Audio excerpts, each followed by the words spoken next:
요즘에 건강에 관심들 많으시니까 잘 아실 거예요. 비타민이 뭐가 결핍되면 모든 증상이 나타난다 그러잖아요. 사랑이 결핍되면, 사랑이 결핍이면 나타나는 증상들, 갈등과 분노와 짜증과 다툼과, 나는 본래 이런 사람인가 봐, 나는 본래 메마른 사람인가 봐, 본래 냉담한 사람인가 봐, 쟤는 어떻게 된 게 자기밖에 모르냐. 이 모든 증상들이 하나님의 사랑이 우리 마음에 부음받으면 치유될 줄 믿습니다. 여러분 생각해 보세요. 내 마음에, 우리 가족들의 마음에 하나님의 사랑이 부음받으면, 한여름 소나기처럼 쏟아지면 어떤 일이 일어날까요? 우리 교회에 성도들의 마음에 사랑이 폭포수처럼 쏟아지면 어떤 일이 일어날까요? 여러분, 그것이 초대교회의 능력이었습니다. 나를 믿는 자는 그 배에서 생수의 강이 흘러나리라. 할렐루야. 근처에 있는 모든 사람이 그 생수의 복을 누리는 거예요. 8절 제가 다시 먼저 읽겠습니다. 우리는 서로에게 사랑의 빚을 지고 있습니다. 그 빚 외에는 아무에게도 어떤 빚도 지지 마십시오. 다른 사람을 사랑하는 사람은 율법을 완수한 것입니다. 그리스도께서 우리를 사랑하셨기 때문에 우리는 서로에게 사랑의 빚을 지게 되었습니다. 요한 1서 말씀 같이 읽습니다. 사랑은 여기 있으니 우리가 하나님을 사랑한 것이 아니요 하나님이 우리를 사랑하사 우리 죄를 속하기 위하여 화목제물로 그 아들을 보내셨습니다. 사랑하는 자들아, 하나님이 이같이 우리를 사랑하셨은즉 우리도 서로 사랑하는 것이 마땅하도다. 아멘. 우리는 하나님께 사랑을 받았어요. 그런데 누구에게 갚아요? 서로에게, 이웃에게 갚는 거예요. 형제 자매에게 갚는 거예요. 그게 마땅하다는 거예요. 그 마땅한 걸 하지 않는 게 빚이에요. 그렇죠? 지난 주일 7절 말씀, 모든 자에게 줄 것을 주되 조세를 받을 자에게 조세를 바치고 관세를 받을 자에게 관세를 바치고 두려워할 자를 두려워하며 존경할 자를 존경하라. 여러분, 주어야 할 자에게 주고요, 존경할 자에게 합당한 존경을 바쳐야 되는데, 여러분 그렇게 하고 사십니까? 잘 했습니까? 자신 없죠. 자신 없죠. 그러면 당연히 주어야 할 것을 주지 못하면 나는 빚진 자라는 말이에요. 그래요. 주는 것은 좋은데 도대체 어느 만큼 주어야 충분한 겁니까? 어느 만큼 줘야 됩니까? 사랑으로 주었다면 충분하다. 사랑 없이 주었으면 아무리 많이 주어도 모자란 것이다. 하나님께 얼마나 바쳤습니까? 많이 바쳐도요, 사랑 없이 바쳤다면 모자란 것입니다. 사람들끼리도 그래요. 많이 주면서도 생색내면서 야, 이건 하니까 주는 줄 알아, 그런 사람 있잖아요. 반대로 주면서도요, 이거 좀 더 줘야 되는데, 좀 더 좋은 것 드려야 되는데요 하는 분들이 있잖아요. 여러분, 사랑은 주고 또 주면서도 충분하지 못하다고 느끼고 미안하게 느끼는 마음입니다. 더 주고 싶어하는 마음입니다. 왜요? 기준이 예수님이기 때문에, 예수님의 사랑이기 때문입니다. 우리는 갚을 수 없는 어마어마한 빚을 진 사람들입니다.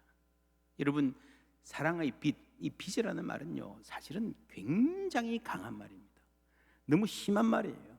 왜냐하면 이 빚이라는 게 지금도 그렇지만 이 옛날 당시에는 완전히 사람을 파괴하고 노예로 삼아버리는 지긋지긋한 말이에요. 지긋지긋한 말. 그렇지 않습니까? 빚을 누가 좋아합니까?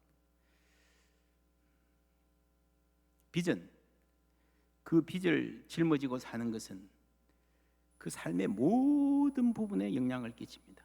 어떤 가정의 이야기를 들은 적이 있습니다. 부모님이 괜찮게 살다가 사업하다 실패했어요. 빚을 많이 졌어요. 집 가구들에 딱지 다 붙고, 교회 가도요, 뭔가 불쌍한 눈으로 보는 것 같아가지고 편하지가 않아요. 조그만 집으로 이사 갔는데 성탄절이 되었어요. 해마다 오던 산타클로스 할아버지가 집이 망하니까 오지도 않네. 그 춥고 배고팠던 겨울의 기억. 그 집이 몇 년간 허리띠를 졸라매고 열심히 노력해서 빚을 갚았어요. 그날 엄마가 한 말, 얘들아, 우리 빚 다 갚았다. 짜장면 먹으러 가자. 이런 빚은요, 잊어버릴 수 없는 겁니다. 갚기 전에는 짜장면 한 그릇 마음 편하게 못 먹었다는 말입니다. 빚은 삶의 모든 부분을 규정합니다. 군대에 갔다 오신 분들 방독면 쓰고 뛰어봤습니까? 내가 방독면을 쓰고 있다는 사실을 잊어버릴 수 있습니까? 빚이란 그런 겁니다. 우리가 사랑의 빚진 자로 산다면요, 예수님께 빚진 자로 산다면 우리의 삶의 태도, 여러분 내가 빚진 자라는 사실을 한시도 잊어버릴 수가 없는 거예요. 정말 내가 어떤 사랑을 받았는지 안다면, 사랑의 빚 이외에는, 이 말은요, 사랑은 주고 받아야 된다는 거예요. 빚져도 괜찮다는 말입니다. 많이 지고 많이 갚으세요. 그럴수록 좋습니다. 여러분, 그래서 줄 줄도 알아야 되지만 받을 줄도 알아야 됩니다. 기도의 빚, 관심의 빚, 돌봄의 빚이 있습니다. 우리가 이제 기쁨 열심히 하고 있는데 교회에서 중보기도 필요하면 신청받아서 함께 기도해 드릴 겁니다. 더 중요한 거는요, 여러분 사랑방에서 서로 기도하는 거예요. 기도의 빚을 치고 갚는 거예요. 괜찮다고 말하지 마세요. 안 받으려고 하지 마세요. 아이고 받기만 해서 어떡하냐, 괜찮아요. 그게 교회예요. 그러면서 우리 가운데에 하나님의 형상이 이루어져 가는 것입니다. 나도 기도하고 갚을 때가 있을 것입니다. 바울은 말했습니다. 헬라인이나 야만인이나 지혜 있는 자나 어리석은 자에게 다 내가 뭐라고요? 빚진 자라. 헬라인, 야만인, 여러분 사실 세상으로 보면요, 나하고 관계없는 사람이에요. 동창도 아니고 고향 사람도 아니고 한국 사람도 아니에요. 그렇죠. 말레이시아, 러시아, 뭐 페루에서 온 사람들. 그런데 나는 그 사람한테 빚졌다고 바울은 말합니다. 여러분, 우리 옆집 사는 누구 내가 이름도 모르지만 내가 저 사람한테 빚졌다고 생각하고 친절을 베푸는 거예요. 우리 교회가 5월에 카네이션 박스, 아주 좋은 선물, 웬만한 사람들이 부모님께 드리기도 부담될 만한 선물을 3,000개를 마련해서 전달했습니다. 엄청난 일이죠. 여러분, 왜 그렇게 합니까? 이 쉽지 않은 일인데. 우리도 뭐 남아 돌아서 그런 거 아니잖아요. 어려운 가운데 하는 거잖아요. 어제도 생수데이 했습니다. 우리 전도대가 나가가지고 그냥 생수 나눠주는 거예요. 사진도 찍어주고. 예수 믿으라고 붙잡지도 않고요. 왜 그렇게 합니까? 예수님께 엄청난 사랑을 받았기 때문인 줄 믿습니다. 그 사랑을 어떻게 갚아요? 서로 사랑하라. 포항 시민들에게 갚아라. 그래서 포항제일교회는 포항에서 그 일을 담당하는 거예요. 목숨을 걸고 오지로 떠나시는 선교사님들, 그 땅에 있는 사람들을 사랑해서 이기도 하지만 무엇보다도 주님께로부터 받은 그 사랑의 빚 갚는 거예요. 목회자들이 평생을 헌신해서 목회하는 것도 여러분 주님께로부터 받은 그 빚을 성도들에게 갚는 거예요. 교회 학교에서 열심히 선생님 하시는 분들 빚 갚는 거예요. 아이들이 좋아서 사랑스러워서 여러분 그걸로 오래 못 가요. 예수님으로부터 다함이 없는 사랑을 받았기 때문에 여러분 교사도 하고 찬양대도 하고 주님의 교회에 봉사하고 섬기는 줄 믿습니다. 9절 10절 함께 읽습니다. 간음하지 말라, 살인하지 말라, 도둑질을 하지 말라, 탐내지 말라 한 것과 그 외에 다른 계명이 있을지라도 내 이웃을 내 자신과 같이 사랑하라 하신 그 말씀 가운데 다 들었느니라. 사랑은 이웃에게 악을 행하지 아니하나니 그러므로 사랑은 율법의 완성이니라. 아멘. 네, 이 말씀 보면요, 좀 민감하신 분들은 이런 거 질문하시기도 합니다. 구약에서는 살인하지 말라가 먼저 나오는데 이게 왜 간음이 먼저 나오죠? 이게 잘못된 거 아닌가요? 성경은 1.1획도 틀리면 안 되는데, 이런 바울은 그리고 신약성서 기자들은 구약을 인용할 때 비교적 자유롭게 했습니다. 자기 마음대로 했다는 말이 아니고요, 1.1획도 틀리지 말라는 말은 그대로 베껴서서 문자에 얽매이라는 말이 아니고 그 약속을 믿고 그 정신을 철저히 지킨다는 말이에요. 그래서 여러분 교회에서 이 용어 문제로 너무 잘 가르칠 필요는 있지만 너무 그 깐깐하고 까칠하게 할 필요가 없습니다. 예를 들면 우리가 일요일 안 그러고 주일이라 그러잖아요, 그죠? 주일이라고 하면 좋죠. 그런데 일요일이라고 한다고 해서 쳐 죽일 일은 아니잖아요. 근데 그렇게 눈 뜨고 보는 사람들이 있어요. 여러분, 그거는요, 그런데 너무 매달리는 거는요, 어린 신앙입니다. 미숙한 태도입니다. 뭐가 중요한지를 모르는 거예요. 당시 문헌들을 보면 이 간음이 먼저 나오는 문헌들이 꽤 있습니다. 당시 아마 유대인 디아스포라의 상황이 이 간음의 문제가 심각한 문제 중에 하나였던 것 같아요. 아마도. 여러분, 사랑은 율법의 완성이라는 말은 사랑하기만 하면 율법을 안 지켜도 좋다, 그런 말이 아니에요. 간음하는 사람들은 자기는 사랑이라 그래요. 그렇죠? 그러나 그것은요, 그 사람들이 사랑이라고 하는 것은 배우자에게 상처를 줍니다. 자녀들에게도 깊은 상처를 남깁니다. 그리고 주위 사람들에게도 실망을 안겨줍니다. 간음은, 불륜은 이웃에게 악을 행하는 것입니다. 사랑이 아닙니다. 내 자녀 입시를 위해서 노력하는 것, 그게 좀 심하다 싶어도 그것 자체는 뭐라 그러겠어요. 근데 여기서 반칙을 하면요, 이웃에게 악을 행하는 것입니다. 내 자녀가 들어가지 못할 학교를 들어간다면 그만큼 다른 사람 자녀 떨어져야 되잖아요. 그래서 여러분, 사랑은 내 감정 이상이어야 됩니다. 소위 낭만적인 사랑, 사랑에 푹 빠져가지고 그 사람 외에는 아무것도 안 보이는, 눈먼은 그런 사랑 말고 분별력을 갖춘 사랑, 하나님의 거룩하시고 온전하신 뜻을 분별할 줄 아는 사랑이 필요합니다. 이런 사랑은 율법을 폐하지 않고 완성합니다. 여러분, 사랑을 취하고 율법을 버리라는 말이 아니에요. 율법을 지킬 능력이 없는 우리가 그 율법의 본래 정신, 정당한 요구를 완성할 수 있도록 해준다는 말이에요. 여러분, 지난주에 그랬습니다. 세상의 법이 못한 것을 하나님의 법을 따라 산 사람들이 해내었다. 정말 이 세상에 필요한 사람들은 하늘의 법을 따라 산 사람들이다. 기억하십니까? 좀 더 구체적으로 말하면 플라톤이 말했던 지혜, 용기, 절제, 정의, 이게 목표인데요. 여러분, 그리스 로마 사람들은 목표를 세워놓고 여기에 도달하지 못했어요. 2세기의 유명한 황제 마르쿠스 아우렐리우스, 세계 역사의 최고점이라 그러잖아요. 가장 부강하고, 여러분, 가장 정치도 안정돼 있고. 그런데 여러분, 고등학교 때인가요? 마르쿠스 아우렐리우스 명상록 읽어보면 계실 겁니다. 굉장히 회의적이에요. 너무 어두워요. 플라톤이 말했던 그 철인 통치, 그죠? 철인이 지혜를 가진 철학자가 다스리면 세상이 완벽하게 될 거다, 이상사회가 될 거다. 거기에 가장 근접한 사람이 마르쿠스 아우렐리우스예요. 근데 그 사람 글을 보면요, 너무너무 절망적이에요. 회의로 가득 찼어요.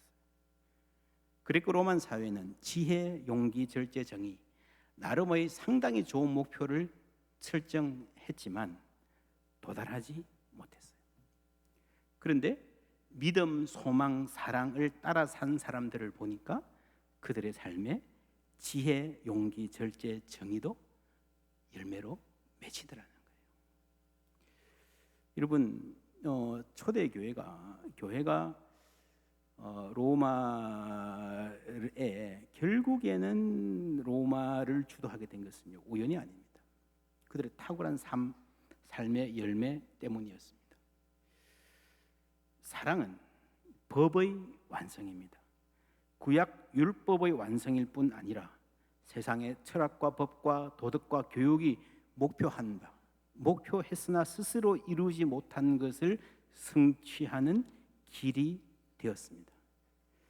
여러분, 로마서를 시작하면서 복음의 능력은 부활의 능력, 예수 그리스도를 살리신 부활의 능력이라고 그랬습니다. 새 생명, 그렇죠? 영어로 new life. new life는요, 새 생활이고, 새 생명이고, 새 생활입니다. 로마서 1장에 보면요, 1장 15절 함께 읽습니다. 그러므로 나는 할 수 있는 대로 로마에 있는 너희에게도 복음 전하기를 원하노라.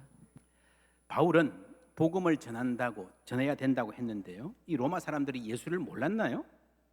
복음을 몰랐나요? 예수 믿고 천국 가는 복음, 그것을 몰랐나요? 아니면 구원의 확신이 부족해서 처음부터 차근차근하게 설명해 주어야 됐다? 아니에요. 로마서의 내용은 그게 아니에요. 이제 14장 15장 여러분 보실 텐데 다음 주부터 14장 15장을 보면요, 교회가 한쪽은 강한 자, 한쪽은 약한 자라 나뉘어 가지고 서로 시기하고 갈등했어요. 그들이 복음을 제대로 알았다면 공동체 내에서 그렇게 살 수는 없을 것이다라고 말하는 거예요. 서로 존중하고 나와 다른 사람을 품고 용납하는 삶을 살게 되는 것이 복음의 당연한 귀결입니다. 그래서 그들이 복음을 다시 들어야 했던 것입니다. 12절에 밤이 깊고 낮이 가까웠으니, 밤이 깊어진다는 말은 세상이 더 어두워지는 것처럼, 더 악해지는 것처럼 느껴진다는 말입니다. 우리는 복음을 안고 살고 있는데, 우리는 나라를 위해서 기도하는데 상황은 나아지지 않고 세상은 더 악해지더라. 예수님 뭐라 그러실까요?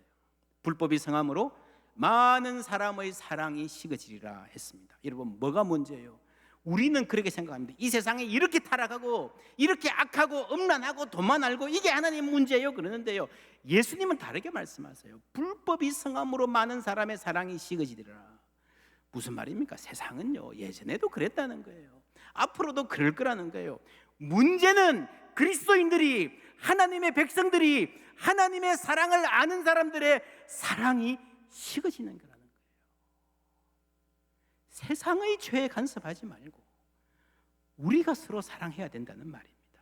그게 가장 중요한 교회의 사명이라는 거예요. 이 말은 세상의 불법이 아니라, 세상의 타락이 아니라 우리의 사랑이 식어지는 것이란 이 문제라는 말씀은요,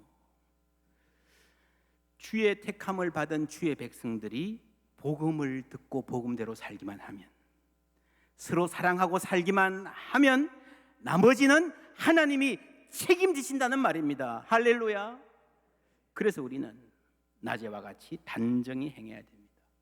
밤을 사는 사람들, 어둠을 사는 사람들, 이제 좀 날이 샌다 생각했는데, 이제 좀 세상이 바뀌고 정의가 보일 거라 생각했는데 계속 어둠이에요. 계속 밤이에요. 계속 혼란이에요. 아이고, 뭐 나도 대충 살자, 내가 뭐라고, 계속 그런데 이제 내 거나 챙기자. 뭐 사람들이 그랬던 것 같아요. 그런데 바울의 말은 밤이 깊어졌으니 그날 the day가 가까이 온 것입니다 라고 합니다. 여러분, 어둠이 점점 짙어간다는 것은요, 그만큼 새벽이 가까이 온다는 말입니다. 특별히 이것은 the day, 그날, 주님 오실 날을 말합니다. 지난 주일에 갑질하는 상사, 그 견뎌야 될 시간들 영원하지 않다, 까칠한 사람, 참고 인내하고 눈물 흘려야 하는 그 시간들 영원하지 않다 했습니다. 또한 여기에 더하여 주 예수의 날이 가까이 왔다고 바울은 말합니다. 그래서 지금은 절망이 커지는 시간이 아니라 희망이 커지는 시간입니다. 그래서 환난 중에도 즐거워하는 게 믿음입니다. 여러분, 이것은 믿음, 소망, 사랑 중에 소망을 말하는 거죠. 오늘 본문에 단어로는 등장하지 않지만 믿음, 소망, 사랑이 이 밑에 강하게 깔려 있습니다. 그러면 우리는 어떻게 살아야 되는가? 함께 읽습니다. 주를 향하여 이 소망을 가진 자마다 그의 깨끗하심과 같이 자기를 깨끗하게 하느니라. 아멘. 이 소망을 가졌으면, 날이 밝아온 줄 알면, 이제 곧 우리가 주님을 만날 것을 알면은 자기를 깨끗하게 하고 살아갈 것이다. 구체적으로 방탕하거나 술 취하지 말며, 음란하거나 호색하지 말며, 다투거나 시기하지 말며 했습니다. 6개가 나옵니다. 방탕, 술 취함, 음란, 호색, 다툼, 시기. 이거를 둘로 나누면 어디서 나눌 수 있을까요? 3개? 뭐 그럴 수도 있겠죠. 그런데 여러분, 좀 구체적으로 어떤 사람들이 있어요. 어떤 사람들이 있는데 이 사람들은 이 중에 일부는 해당이 안 되고 일부만 해당됩니다. 그런 기준을 가지고 나누면 이렇게 나눌 수 있겠죠. 방탕, 술, 음란, 호색, 그리고 한쪽에 시기, 다툼. 그런 사람들 많았을 거예요. 바람 안 펴요. 술도 안 마시고 담배도 안 펴요. 불건전한 유흥장, 술집, 직장 생활하면서 가끔씩 갈만한데 근처도 안 가요. 믿지 않는 동료들은 성자 취급해요. 농담이지만 진담도 섞여 있습니다. 좋아요, 훌륭합니다. 존경할 대목입니다. 그런데 시기하고 다퉈요. 남 비판하기를 잘해요. 뒤에서 판단하고 험담하고 원망해요. 이게 문제예요. 이게 정말 문제라는 겁니다. 여러분, 로마서를 전체적으로 보면, 특별히 이제 14장 15장에 이어지는 말씀을 보면요, 호색하고 술 마시는 사람들보다도 멀쩡한데 참 깨끗하게 사는 것 같은데 시기하고 다투는 사람들을 향해 있습니다. 여러분, 바울은 이 성경은 분명히 말합니다. 술 취해서 행패 부리고 바람 피고 방탕하고 천하의 몹쓸짓 하고 다니면서 가정도 파괴하는 그런 사람들하고 점잖게 앉아서 남들 비방하는 사람들 똑같은 선상에 올려놓고 말하는 것입니다. 그래서 그들은 복음을 다시 들어야 했습니다. 참 복음의 능력은 이 문제를 해결합니다. 아무리 완악한 마음이라도 녹여내는 줄 믿습니다. 굳은 마음을 부드럽게 하시는 줄 믿습니다. 냉담한 마음을 따뜻한 마음으로, 판단하고 정죄하는 마음을 감싸주는 마음으로 바꾸십니다. 사랑은 허다한 죄를 덮느니라. 할렐루야. 여러분, 예수를 알면요, 복음의 사람이 되면요, 할 수만 있으면 덮어주는 사람이 되는 거예요. 덮어주는 사람. 또한 방탕한 생활에 빠져서 어딘가에 중독이 되어서 아닌 줄 알면서도, 이래서는 안 되지 하는 거 알면서도 스스로는 헤어나올 수 없는 사람들도 새 사람 만드는 능력이 있습니다. 어거스틴 4세기 사람입니다. 북아프리카 히포라는 곳 출신인데, 지금은 최고의 신학자, 기독교 역사 2000년을 통틀어서 최고의 신학자, 가톨릭과 개신교가 동시에 존경하는 최고로 꼽는 분은 이분뿐입니다. 최고의 교부, 존경받는 신앙인입니다. 그러나 젊을 때는 방탕한 생활을 했습니다. 모니카, 그 어머니 눈물의 기도 많이 들어보셨을 것입니다. 그러면서 어느 시점에 이게 아닌 것은 알겠는데, 내가 이렇게 살아서는 안 되겠다는 걸 알겠는데도요, 이 결단을 못 하는 거예요. 그냥 안 해야지 알면서도 또 나쁜 데로 가고요, 또 음란한 자리에 가고요. 얼마나 괴로워요. 그런 때에 그의 친구 집의 정원에 앉아 있었는데 이런 일이 생깁니다. 주보에 실었습니다. 기독교 역사 전체를 통틀어서 가장 중요한, 성경 외에 가장 중요한 대목 중에 하나입니다. 이 어거스틴의 고백록 한 부분 읽는 것으로 말씀을 마무리하겠습니다. 갑자기 나는 근처의 한 집에서 어떤 남자아이 아니면 여자아이인 듯한 음성의 누군가가 노랫가락을 엎조리는 것을 듣게 되었다. 그 목소리는 되풀이해서 집어서 읽어라, 집어서 읽어라고 말하고 있었다. 나는 그것을 책을 열어서 제일 먼저 찾는 장을 읽으라는 신적 명령으로 해석했다.